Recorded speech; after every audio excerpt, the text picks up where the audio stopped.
Hello, welcome back to Simply Women's Health with CJ. In recognition of Cervical Health Awareness Month, today we're going to talk about the signs and symptoms of cervical cancer. Unfortunately, cervical cancer is caused by a sexually transmitted infection called human papillomavirus, HPV. HPV really doesn't have any symptoms.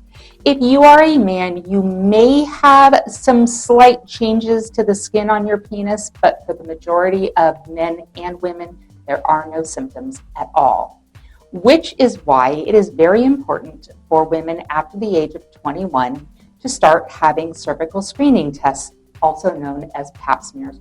You'll also hear it called a pap test. Human papillomavirus is a very common sexually transmitted infection. From the time it is diagnosed until it turns into cervical cancer is 8 to 10 years, so it is very, very slow growing.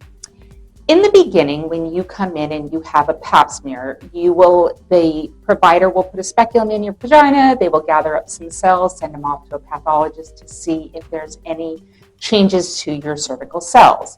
If there are changes, then they will look to see if those changes are being caused by HPV or human papillomavirus. Depending on the level of severity of change, if you have mild changes, they may have you come back in a year for a repeat pap smear.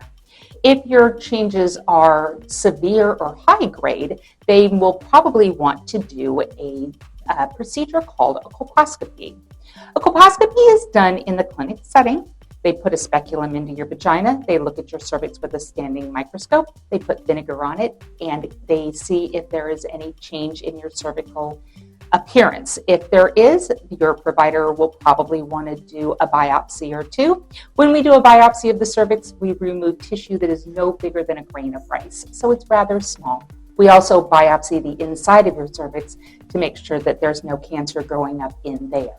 Once we get those results back, we have a diagnosis. If you have cervical intraepithelial neoplasia, that's the fancy word for abnormal cells growing inside your cervix, those are precancerous cells, and those typically, again, depending on the severity, we can either remove those surgically or we can just keep an eye on them and see if they'll go away.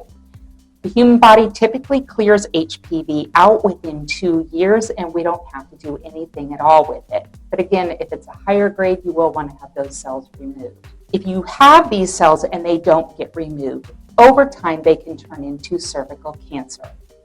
Cervical cancer is broken into 4 different stages. Stage 1 involves just the cervix. The symptoms you may have with stage 1 cervical cancer: you may have a watery or bloody discharge that has a real foul odor to it. You may have abnormal bleeding. You may bleed between periods. You may bleed after intercourse. If you are postmenopausal, you may have postmenopausal bleeding.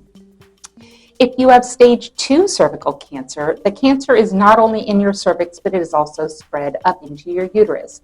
Those women, in addition to the foul-smelling discharge, the abnormal bleeding, they will also have pelvic pain. If you have stage 3 cervical cancer, your cervix and your uterus and your vagina, basically your whole pelvic floor, will have signs of cancer.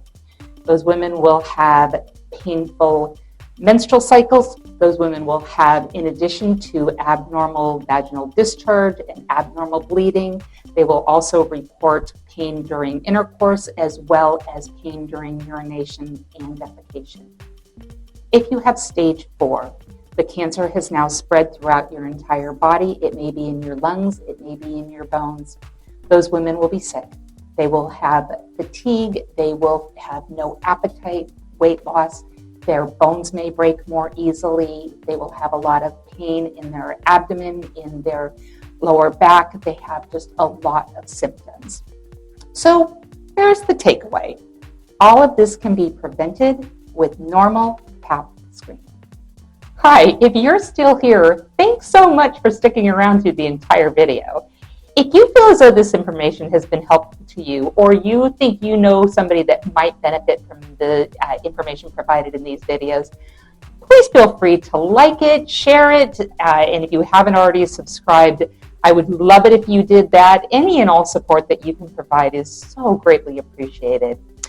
As always, these videos were not created as a replacement visit with your healthcare provider, rather as a place for you to come for basic, reliable information that is non-biased and hopefully allow you to figure out what questions to ask your healthcare provider at your next visit to best meet your healthcare needs. Again, I appreciate all of your support. If you want to contact me, my information is at the top of this screen, and I will put it in the comment section of this video. That's all I have for today. This is CJ. I'm at your service.